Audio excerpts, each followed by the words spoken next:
ससुरवा पूछो पहुनवा लेते लेते गे।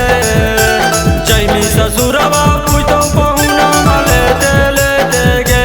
कैसे फट गेलौ सामान के करा देते देते गे। इतना फट गेलौ सामान के करा देते देते गे।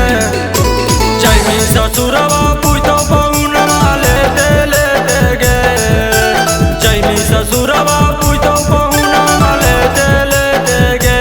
कैसे फट गेलौ सामान के करा देते देते गे। इतना फट गेलौ सामान के करा देते देते गे।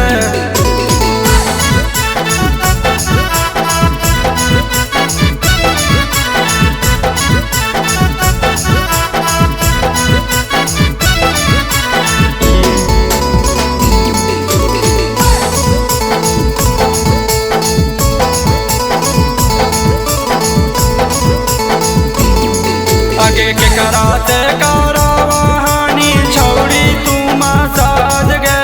की कतो गाँव टोला सुनतो जब समाज गे।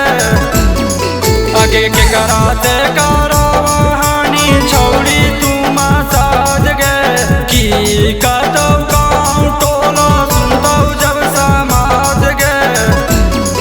आगे साचे सच बताओ हो के घर पे गे। साचे सच बताओ हो के घर पे गे। कैसे फट गेलौ सामान के करा देते देते गे। कैसे फट गेलौ सामान के करा देते देते गे।